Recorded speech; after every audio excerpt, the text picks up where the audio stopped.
Assalamualaikum warahmatullahi wabarakatuh. Salam sejahtera untuk kita semua. Baik, untuk mata kuliah basis data di pertemuan ketiga ini kita akan masuk ke materi ya.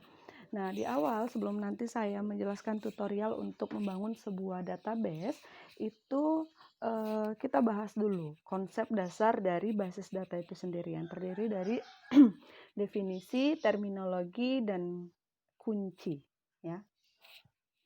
Untuk definisi basis data sendiri, ya, secara dasar, basis data merupakan sekumpulan data yang memiliki keterkaitan secara logis, ya. Jadi, basis data itu dia terdiri dari banyak data dan saling keterkaitan. Sedangkan definisi dalam sistem informasi, basis data adalah sekumpulan data yang terkait satu sama lain yang digunakan untuk menghasilkan informasi yang digunakan untuk membantu dalam pengambilan keputusan. Jadi dalam definisi sistem informasi, basis data itu merupakan sekumpulan data yang mana nanti akan diolah sehingga menghasilkan informasi dan digunakan untuk mengambil sebuah keputusan. Lalu ada definisi dalam DBMS. DBMS sendiri adalah Database Management System, ya. Basis data merupakan sekumpulan data dalam bentuk tabel, pandangan, prosedur, metadata, diagram, aturan keamanan, dan hak akses yang dikelola oleh DBMS. Jadi DBMS ini merupakan software untuk mengelola database. Jadi dia merupakan data dalam bentuk tabel. Makanya nanti kita akan membangun sebuah database yang terdiri dari banyak tabel, lalu ada diagramnya, lalu siapa yang berhak untuk mengaksesnya, lalu bagaimana tingkat keamanannya. Itu untuk basis data ya. Ada beberapa terminologi dalam konsep basis data. Yang pertama ada tabel, lalu ada entitas, ada atribut, dan ada yang namanya nilai atau value. Yang pertama, tabel merupakan ya dalam sebuah basis data, tabel merupakan media penyimpanan data pada tempat yang terpisah-pisah. Ya, itu disebut sebagai tabel. Tabel merupakan tempat penyimpanan data yang bersumber dari sekumpulan entitas yang sejenis. Jadi tabel itu seperti kamar-kamar. Ya, jadi data dikumpulkan secara sejenis itu dimasukkan ke dalam tabel. Ada entitas. Entitas berupa orang, objek, tempat, kejadian, konsep, dan lainnya dalam bentuk abstrak maupun non-abstrak yang informasinya direkam dalam basis data. Sedangkan sekumpulan objek yang digolongkan dalam entitas yang disebut sebagai himpunan entitas. Jadi bisa orang, bisa tempat, bisa kejadian, bisa konsep, itu bisa menjadi sebuah entitas. Orang contohnya dosen, ya, mahasiswa, itu bisa menjadi entitas. Tempat misalnya kampus, Unama, lalu misalnya Akkom7 itu adalah tempat. Kejadian misalnya pengontrakan, ya, pembelian, penjualan. Konsep misalnya struk, nota, itu bisa menjadi entitas. Lalu ada yang namanya atribut. Ciri atau karakteristik yang dimiliki oleh sebuah entitas sehingga dapat dibedakan dengan entitas yang lain. Itu adalah atribut. Ciri atau karakteristik yang dimiliki oleh sebuah entitas. Misalnya orang tadi ada dosen dan ada mahasiswa. Itu contoh entitas orang. Apa atributnya? Atributnya untuk dosen karakteristiknya apa? Dia memiliki misalnya NIP, ya, nomor induk pegawai. Lalu mereka punya NIDN, nomor induk dosen nasional. Lalu ada NIM, ada nama, lalu ada jenis kelamin. Itu adalah karakteristik. Lalu contoh lagi untuk entitas mahasiswa. Mereka memiliki karakteristik ada NIM, ada nama, lalu ada prodi, lalu tanggal lahir, itu merupakan atribut. Lalu ada nilai, data yang dimiliki oleh sebuah atribut untuk satu anggota entitas. Jadi satu anggota entitas, misalnya saya entitasnya kan dosen nih, saya termasuk ke dalam entitas dosen. Nah, saya memiliki data yang dimiliki oleh sebuah atribut untuk satu anggota entitas. Saya merupakan anggota dari entitas dosen. Saya punya NIDN, saya punya NIM, saya punya nama, saya punya tanggal lahir, saya punya alamat, itu data saya. Ya, itu value untuk saya. Begitu juga mahasiswa, kalian punya NIM, nama, itu satu data lengkap, itu disebut sebagai nilai. Nah, ini contoh dari tabel. Ya, ini adalah tabel mahasiswa. Di dalamnya ada kolom atau field atau atribut yang mana isinya adalah ID mahasiswa, NIM, nama, jenis kelamin, tempat lahir, tanggal lahir, prodi, dan dosen PA. Lalu kalau tabel ini selain terdiri dari kolom juga terdiri dari baris ya atau record. Ini misalnya baris ketiga sampai ujung itu isinya merupakan record satu baris ya. Sedangkan value itu nilai dalam satu selnya. Ini contoh dari tabel mahasiswa dalam basis data.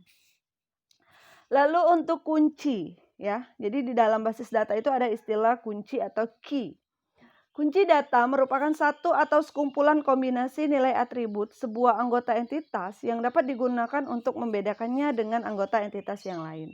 Nah, kunci data yang baik itu karakteristiknya dia memiliki nilai atribut yang bersifat unik, merupakan atribut terpenting yang dimiliki entitas, dibentuk dari satu atau kombinasi atribut yang paling sederhana. Sebaiknya nilai atribut tidak bisa berubah selamanya. Lalu nilai atribut tidak mengandung informasi semantik. Semantik itu bisa ditebak. Ya misalnya kayak NIM itu kalian misalnya kan NIM-nya 8040, 8040 berarti SI, 8020 itu kan berarti TI. Lalu dua angka setelahnya itu tahun masuk ya 11 misalnya berarti masuk tahun 2011. Lalu nomor pendaftaran itu namanya semantik bisa dibaca. Kalau misalnya kalian mau nyari NIM teman kalian mudah aja, oh dia nomor urutnya setelah saya, tahun masuknya apa, prodinya apa. Nah, makanya itu nggak bisa menjadi kunci data. Ya. Sebaiknya nilai atribut menggunakan struktur data yang paling sederhana. Nah, oke. Nah, itu dasar-dasarnya aja. Nanti untuk hands off lab-nya basis pertama dan tabel pertama yang akan kalian buat, itu cara membukanya seperti ini ya. Saya juga kasih nanti tutorialnya. Yang pertama kalian ketikkan SSMS pada start menu. Lalu jalankan seperti ini, ketik di start menunya SSMS, maka akan muncul Microsoft SQL Server Management Studio. Itu tergantung kalian installnya versi berapa ya, nggak masalah.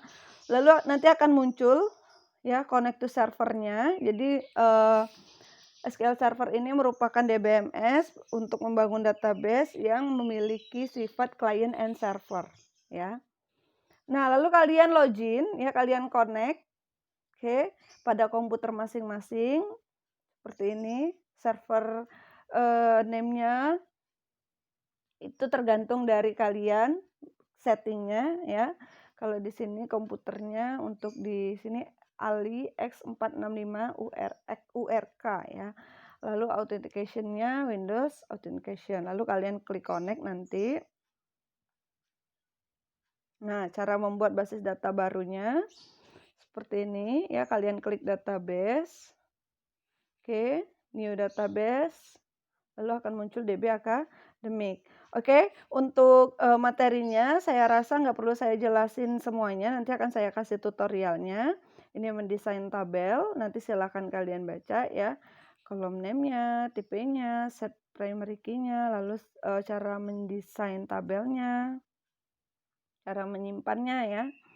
Nah, seperti ini. Nanti silahkan dibaca, saya share juga PowerPoint-nya dan saya kasih tutorial untuk membuat database-nya. Oke. Ini untuk memanipulasi. Nah, isi datanya. Ini untuk backup dan merestore. Jadi butuh backup sebuah basis data ya untuk melakukan backup fungsinya apa? Fungsinya apabila nanti terjadi error atau misalnya kalian mau pindah PC, itu ada data backup-nya ya. Nanti akan saya kasih tutorialnya untuk ini.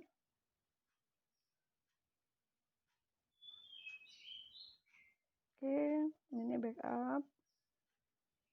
Kalau saya hanya jelaskan, kalau kita offline sih bisa ya pakai ini slide menu saja seperti ini. Tapi kalau misalnya untuk di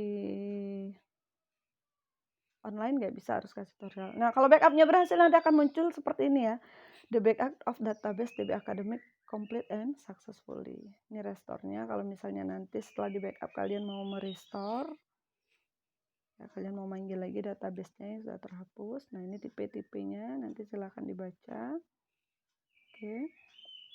Ini nanti yang akan kalian buat. Kalian buat tabel mahasiswa dengan kolomnya itu nanti ada ID mahasiswa, ada NIM, nama, jenis kelamin, tempat lahir, tanggal lahir, prodi, dan dosen PA. Ini data tipenya, ada integer, ada enchar, ya, ada enchar, ada date, dan lain-lain. Ada allow null, nanti akan saya jelaskan di tutorial. Nah, nanti terakhir itu datanya kalian input.